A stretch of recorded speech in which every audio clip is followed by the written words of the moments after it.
Hello guys. आज हम Raman spectra की सेकंड यूनिट में ही नेक्स्ट टॉपिक करेंगे जिसका नाम है vibrational Raman spectra. Vibrational spectra जो नॉर्मल था वो हम एटॉमिक फर्स्ट में कर चुके हैं, थर्ड यूनिट में जो हम टर्म वैल्यू निकाल के वहाँ आए थे उसी को फर्दर निकालेंगे और फिर आगे रमन स्पेक्ट्रोस्कोपी में वाइब्रेशनल रमन स्पेक्ट्रा पढ़ेंगे कि कैसे वाइब्रेशनल रमन स्पेक्ट्रा ऑब्टेन होता है। तो स्टेप बाय स्टेप इसको करेंगे। The vibrational Raman spectrum arise due to the transition of the molecule from one vibration energy state to the other of the same electronic state. जैसे कि हम एटॉमिक फर्स्ट में भी पढ़ चुके थे कि एक इलेक्ट्रॉनिक स्टेट के साथ बहुत सी रोटेशनल स्टेट रिलेटेड होती हैं और एक रोटेशनल स्टेट के साथ बहुत से वाइब्रेशनल लेवल रिलेटेड होते हैं। तो हमें वाइब्रेशनल रमन स्पेक्ट्रम कब मिलता है? जब दो वाइब्रेशनल लेवल के बीच में ट्रांजिशन होती है, दोनों ही vibrational level but same electronic state के होने चाहिए। The simplest possible assumption about the vibration is to treat the molecule as the harmonic oscillator under the influence of potential energy function, the function of nuclei। मतलब क्या vibrate ये बोल रखा है कि इसके जो हमारा सिंपलेस्ट अगर हम पॉसिबल मॉडल लें कि वाइब्रेशन का, तो हम क्या करते हैं, हार्मोनिक ऑक्सीलेटर लेते हैं कि मॉलिक्यूल क्या होता है, हार्मोनिक ऑक्सीलेटर वाला केस ले लेते हैं, जिसमें क्या होता है कि पोटेंशियल एनर्जी के अंडर में हमारा जो होता है मॉलिक्यूल क्या कर रहा होता है, वाइब्रेशन कर रहा होता है। Is then parabolic and potential energy function form is given by. और इसके अंदर जो हमें कर्व मिलता है वो पैराबोलिक शेप का मिलता है, पोटेंशियल एनर्जी कर्व। हमें पता है कि फोर्स क्या होता है, फोर्स हमारे पास होता है -k ऑफ x, और फोर्स एंड जो हमारी पोटेंशियल एनर्जी के बीच रिलेशन होता है -डेल्टा ऑफ v। तो यहाँ से हमारे पास पोटेंशियल एनर्जी आ जाती है ½ x square, x where x is equal to r minus r e, r is where r is the internuclear distance of the molecule and r is the equilibrium internuclear distance and x is the displacement of oscillation. के क्या है, यहाँ force constant है। अब अब molecule vibrate कर रहा है इन हार्मोनिक ऑक्सीलेटर सिस्टम, तो इसके हम एनर्जी निकालना चाहते हैं। एनर्जी निकालने के लिए हम क्या करेंगे, स्क्रोडिंगर वेव इक्वेशन लेंगे जो कि क्या होगी, हमारी टाइम इंडिपेंडेंट होगी और वन डायमेंशनल होगी। हमने ली है d square psi by d x square 8 pi square mu by h square, E minus V होता है, वी की वैल्यू हमने पुट कर दी है already, 1 - 2 kx square into psi is equal to 0, where mu is the reduce mass. Mu की value होती है m1 into M2 by m1 plus M2, where m1 is the mass of the first molecule, M2 is the second molecule, क्योंकि हमने क्या लिखा है इधर vibration के केस में डायटोमिक मॉलिक्यूल की बात कर रहे हैं हम। अब इसको इस इक्वेशन को हम सोल्व करने के लिए या सिंपल बनाने के लिए हम क्या करेंगे, 8 pi square mu by h square into e को तो हम अल्फ़ा ले लेंगे और ऐसे इस टर्म को अंदर लेके जाएंगे तो हमारे पास क्या बचेगा, 4 पाई square mu by h square into के, एक्स स्क्वायर को एक साइड छिड़क देंगे तो जो एक्स स्क्वायर के इंटू जो कांस्टेंट आएगा उसको अंडर रूट लेके उसको बीटा ले लेंगे। तो ये हमने ले लिया है, अल्फ़ा लिया हमने 8 pi square mu E by h square और बीटा की वैल्यू ली हमने 4 पाई स्क्वायर म्यू के बाई एच स्क्वायर के अंडर रूट। अब इसमें पुट कर देंगे हम इस इक्वेशन में, हमारी जो इक्वेशन नंबर 2 है, तो हमारे पास इक्वेशन बन जाएगी d square psi by d x के plus alpha minus beta square x square into psi is equal to 0। अब हम इसको फर्दर सोल्व करने के लिए हम क्या करेंगे, एक डायमेंशन लेस क्वांटिटी को इंट्रोड्यूस करेंगे जो हमारी हमने ले रखी है इधर x is equal to root beta x. अब हमें इसको इस इक्वेशन में पुट करने के लिए, इसका यूज करने के लिए हमें क्या चाहिएगा, इसका सेकंड डेरिवेटिव चाहिएगा विद रिस्पेक्ट टू किसके, एक्स के, क्योंकि हमने D square by d x square की वैल्यू चाहिए। अब हम क्या निकालेंगे, D square by d x square की वैल्यू निकाल लेंगे एक्स की टर्म में। तो उसके लिए हमने क्या करना पड़ेगा, पहले first derivative then second derivative. इसको सोल्व करने के लिए हम एक जैसे मैंने सोल्व करके दिखा रखे हैं, कैसे ले सकते हैं कि कोई फंक्शन ले लिया जो एक्जाई का, और एक्जाई हमें पता है किसका फंक्शन है, एक्स का है।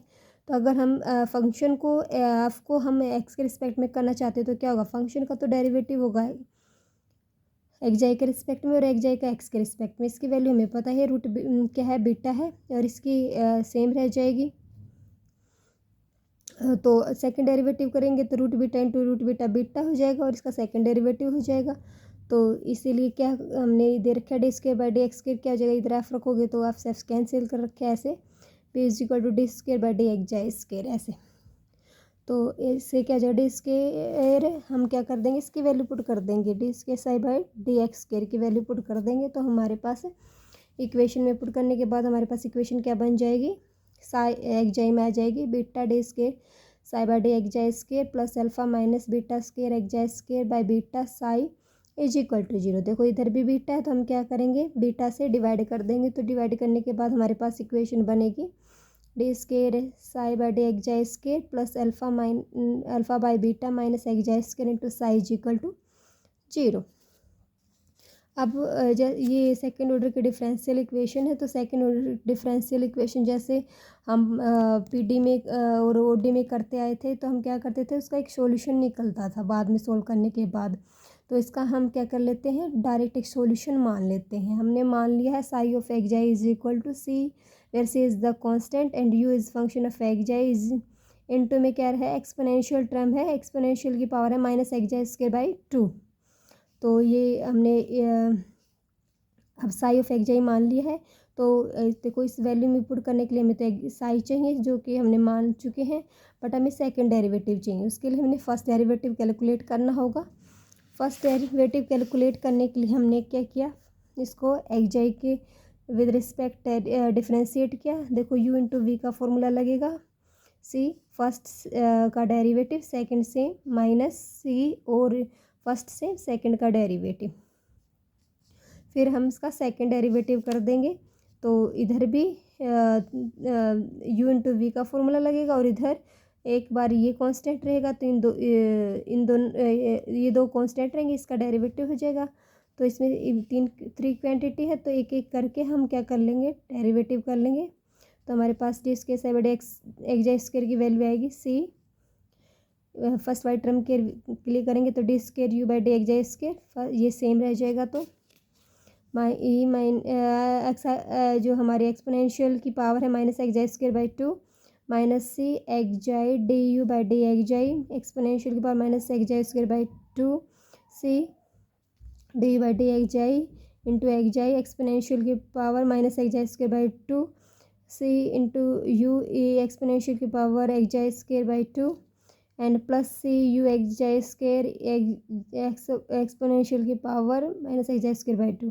तो जब हम ये वैल्यू पुट करेंगे एक्जाई इसकी साई की और second derivative of Sai with एक्जाई square, तो हमारा क्या होगा, एक्सपोनेंशियल हम कॉमन आएगी वो कैंसिल हो जाएगी और आफ्टर सॉल्विंग हमारी जो इक्वेशन बनेगी वो बनेगी ये वाली, d square u by d xi square minus two of 2 into xi d u by d xi plus alpha by beta minus 1 into u is equal to 0। तो देखो ये इक्वेशन है ना जो हमारी हर्माइट डिफरेंशियल इक्वेशन के equivalent है, but उसमें क्या होता है, इधर 2v होता है। तो हम क्या करेंगे, इसको हर्माइट डिफरेंशियल इक्वेशन में कन्वर्ट करने के लिए क्योंकि हमें सोल्व करना है तो इसको क्या करना पड़ेगा, इसको हर्माइट डिफरेंशियल इक्वेशन में कन्वर्ट कर लेते हैं। तो इसको हम किससे रिप्लेस कर देंगे, 2v से।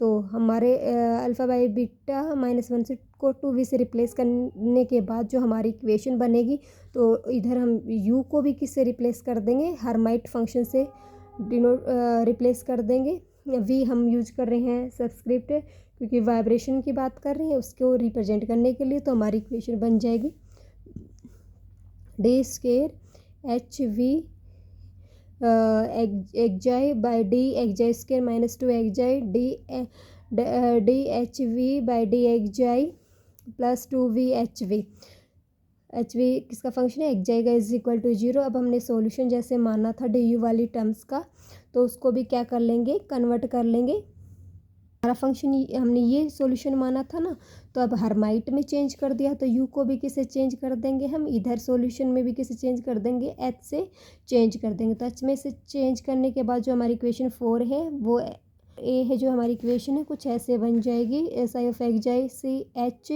We function of xi exponential की power minus xi square by 2। तो अब हम सॉल्यूशन कब एक्सेप्टेबल है, जब हमने क्या किया, अल्फ़ा बाई बीटा माइनस 1 को क्या रखा था, 2v रखा था।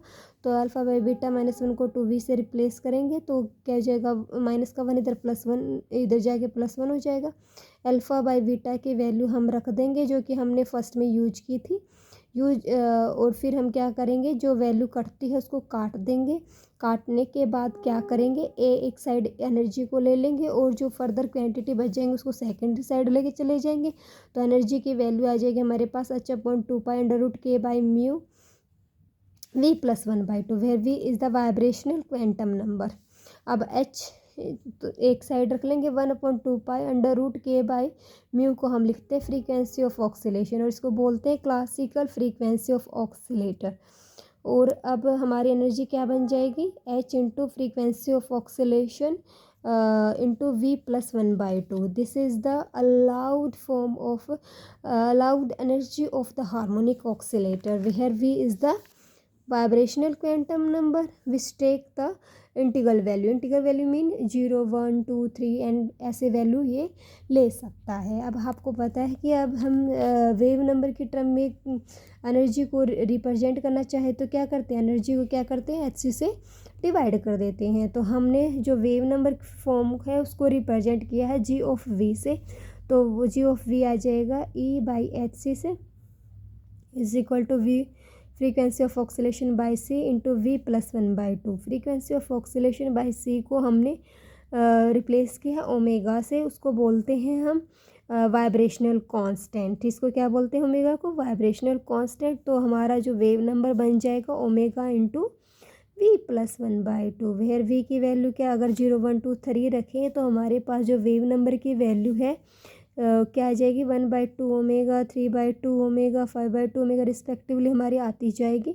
तो जब हम अगर सेपरेशन देखें 1/2 ओमेगा और 3/2 ओमेगा का देखें तो हमारे पास ओमेगा आता है, 5/2 ओमेगा और 3/2 ओमेगा का देखें तो भी ओमेगा आता है। इसका मतलब क्या है, हमारे पास जो वाइब्रेशनल लेवल है वो इक्वी स्पेस्ड है, उनके बीच में जो सेपरेशन है वो सेम है। वो सेपरेशन कितना हमारे पास ओमेगा है, कि जैसे हमने पोटेंशियल एनर्जी कर्व दिखा रखा है, इधर आपको दिख रहा होगा, ये हमारे वाइब्रेशनल लेवल है 0 के विद रिस्पेक्ट 1 के 2 के 3 के। तो हमारी एनर्जी आ रखी है 1/2 ओमेगा, 3/2 ओमेगा, 5/2 ओमेगा। इनमें सेपरेशन हमारा ओमेगा का है, ये हमारी इंटरन्यूक्लियर डिस्टेंस है, इट है इक्विलिब्रियम। और यहाँ हमारा एक्स एक्सिस पे होता है वेव नंबर। अब हम क्या दिखाना चाहते हैं, ट्रांजिशन दिखाना चाहते हैं। एक लेवल से दूसरे लेवल पे ट्रांजिशन को शो करने के लिए हमने क्या करना पड़ेगा, एक लेवल के वेव नंबर को दूसरे जो वेव नंबर से क्या से सब्ट्रैक्ट करना होगा। तो क्या लिखेंगे हम, for the transition between upper level v dash and lower level v dash the wave number of observe radiation क्या होगा, वेव नंबर होगा हमारे पास जो हायर लेवल का है उसमें से हम लोअर लेवल वाले वेव नंबर को सब्सट्रैक्ट कर लेते हैं, GV' माइनस GV'। तो क्या आ जाएगा, GV' की वैल्यू रख देंगे हम omega V'+1/2 minus omega V'+1/2। तो vibrational transition can occur only when the molecule has permanent dipole moment which change with the distance. But vibrational transition तभी होती है कि जब हमारे पास मॉलिक्यूल के पास परमानेंट डाइपोल मोमेंट हो। ये अलग बात है कि हमारे पास रमन स्पेक्ट्रा तब भी मिल जाता है जब हमारे पास परमानेंट डाइपोल मोमेंट नहीं होती। For example in case of H2, ये हम क्लासिकल थ्योरी के बेसिस पे कर चुके, क्योंकि हमें तो इंड्यूस डाइपोल मोमेंट मिल जाएगी तो भी हमारे पास रमन स्पेक्ट्रा मिलेगा। पर सिलेक्शन रूल क्या कहता है, हमें तो रमन की बात करनी है तो हम इसकी बात करेंगे नहीं, तो हम क्या करेंगे, इसको आगे बढ़ाने के लिए सिलेक्शन रूल फॉलो करेंगे। वो कहता है कि change in wave number is +-1। तो इसका मतलब क्या होता है कि V' किसके बराबर हो सकता है, V'+1 के। तो हम ये पुट कर देंगे तो हमारा वेव नंबर क्या आ जाएगा ट्रांजिशन के लिए। तो इस प्रकार से हमारा, अब जब हमने क्या रखा, सिलेक्शन रूल रखा, तो हमारे पास वेव नंबर क्या आ जाएगा, जो ट्रांजिशन के लिए क्या आ जाएगा, omega dash v double dash plus one, sorry omega dash ना लिखे हम ओमेगा लिखेंगे, v double dash plus 1/2 minus omega v double dash plus 1/2। After solve करने के बाद हमारे पास सेपरेशन क्या आ जाता है, ओमेगा। अब हम क्या करते हैं, क्वांटम मैकेनिकली इसको हम सोल्व करना चाहते हैं, वो हमने क्लासिकली किया था, बट क्वांटम मैकेनिकली आपको पता है मैट्रिक्स मेथड से सोल्व करते हैं, तो हमें मैट्रिक्स ही लेनी होगी। तो हम क्या लिखेंगे, quantum mechanically the origin of Raman lines can be explained by considering the matrix elements of scattering dipole moment. कि स्कैटरिंग डाइपोल मोमेंट का हमें मैट्रिक्स एलिमेंट्स लेना होगा। हमने आर एन एम लिया है, where n is the higher level and m is the lower level, या upper level भी बोल सकते हो और ग्राउंड स्टेट भी बोल सकते हो। तो हमने मैट्रिक्स एलिमेंट लिया, जैसे ब्रायन कैट लेते हैं, इसको हम इंटीग्रेशन की फॉर्म में भी तो लिख सकते हैं मैट्रिक्स एलिमेंट को, तो हमने इंटीग्रेशन की फॉर्म में लिखा है। Integration of psi n star p where p is the dipole moment psi m d tau. तो हमने पी की वैल्यू यूज करनी है। अब इधर p is equal to alpha E, alpha is the polarizability and of the molecule and E is the oscillating electric field energy of the incident radiation. तो अब हम इसकी वैल्यू हम पुट कर देंगे इक्वेशन 9 में, तो हमारे पास आर एन एम बन जाएगा E into integration of psi n star alpha psi m d tau. अब हम अल्फ़ा की वैल्यू को भी फर्दर क्या करेंगे, उसको तोड़ेंगे या फर्दर क्या करेंगे, इसको सीक्वेंस में एक्सपेंड करेंगे। As the molecule vibrate the polarizability alpha varies for small displacement. क्या की बात क्या है कि जब हम हमारा मॉलिक्यूल की जब वाइब्रेट करता है तो पोलराइजेबिलिटी होती है, डिस्प्लेसमेंट के साथ चेंज होती है। तो अब हम इसको अल्फ़ा को क्या करेंगे, डिस्प्लेसमेंट के फॉर्म में पावर सीरीज में एक्सपेंड करेंगे। तो हमने अल्फ़ा लिया है, alpha is equal to alpha of equilibrium, इसको अल्फ़ा नोट से भी रिप्रेजेंट कर सकते हैं आप। और d alpha by d x को इंटीग्रेशन कर डेरिवेटिव करेंगे और इसकी वैल्यू लेंगे हम इक्विलिब्रियम पे ही इंटू एक्स कर देंगे। और हायर ऑर्डर को हम शोन चलती रहेंगी, हायर ऑर्डर को मेंशन ना करते हम दो ही टर्म ले लेते हैं। और इधर हम क्या कर देंगे, इस इक्वेशन में अल्फ़ा की वैल्यू पुट कर देंगे। तो पुट करने के पास हमारे पास इक्वेशन क्या बन जाती है, R n m E alpha nought integration psi n star into psi m d x plus into d alpha by d x integration x psi n star psi m d x. अब हम इसको मतलब vibrational level के बारे में पढ़ रहे थे, तो हम क्या कर देते हैं, साई एन को वी डैश, एन को वी डैश से और एम को वी डबल डैश से क्या कर देते हैं, रिप्लेस कर देते हैं, ताकि हमारे जो मैट्रिक्स एलिमेंट्स हैं वो वाइब्रेशन के बारे में ही प्रजेंट करें। तो हमने ले लिया R v dash v double dash, जो टर्म में भी हम क्या कर देंगे, जो हमने इक्वेशन सोल्व की थी उधर भी एन और एम को रिप्लेस कर देंगे। तो हमारी इक्वेशन बन जाएगी R v dash v double dash is equal to E into alpha nought integration psi v dash star psi v double dash d x plus E into d alpha by d x integration of x into psi v dash star psi v double dash into d x. अब हम orthogonality condition को क्या करेंगे, follow करेंगे। आपको पता है कि जब हम मैट्रिक्स एलिमेंट की बात करते हैं, हम जब मैट्रिक्स की बात करते हैं तो क्या होता है, साई एन स्टार ले सकते हैं आप इधर, साई एन स्टार और साई एम की वैल्यू क्या होती है, डेल्टा एन एम होती है। और डेल्टा एन एम की वैल्यू 0 होती है जब n not equal to m होता है, क्रोनकर डेल्टा की वैल्यू, और 1 होती है जब n is equal to m होता है।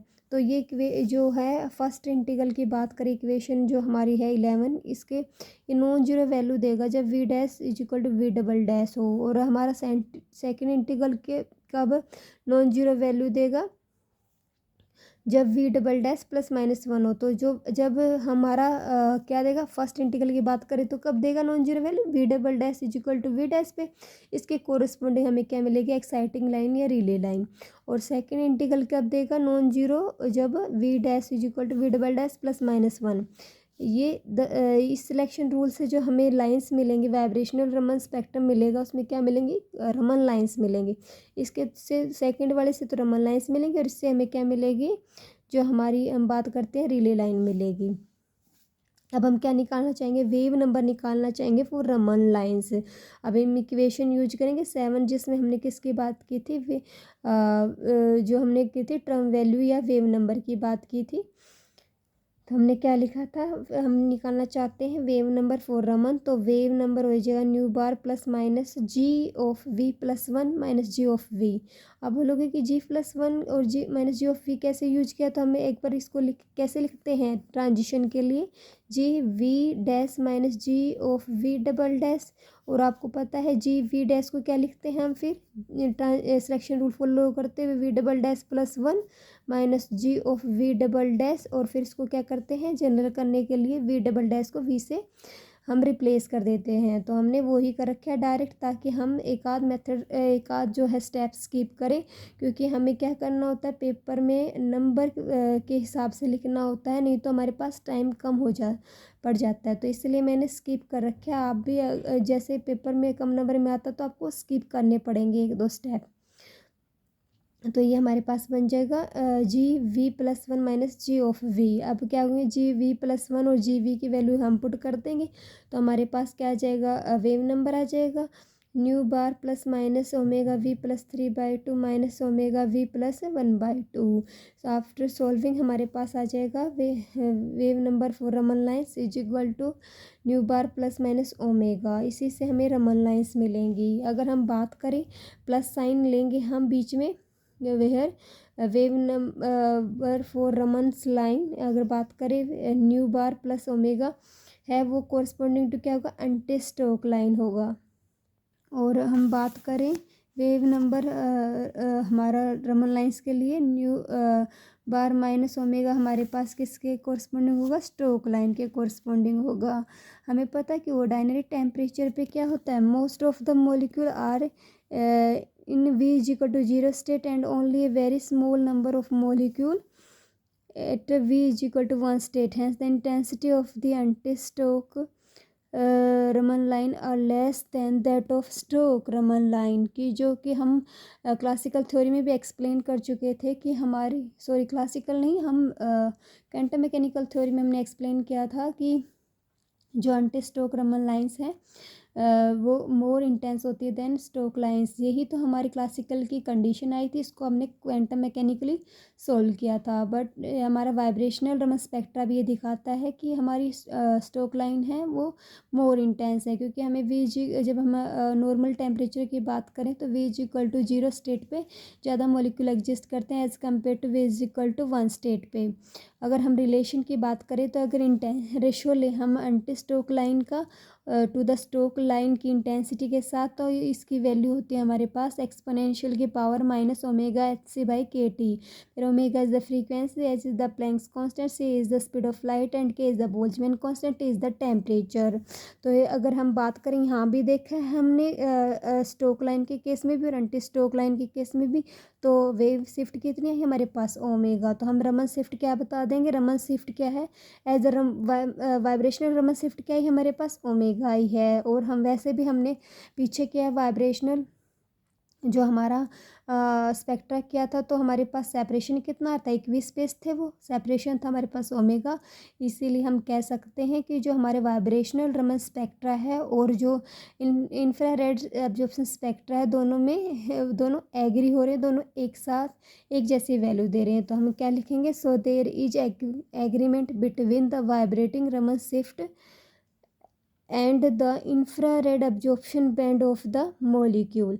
तो ये गाइस, ये आज का हमारा टॉपिक था, और मेरी वीडियो का कंटेंट अगर आपको हेल्पफुल लगे तो प्लीज़ वीडियो को लाइक एंड शेयर कीजिएगा। और अगर आपको कोई भी डाउट आता है तो प्लीज़ कमेंट बॉक्स में डाल दीजिएगा, मैं नेक्स्ट वीडियो में सॉर्ट आउट करने की कोशिश करूँगी। Thank you.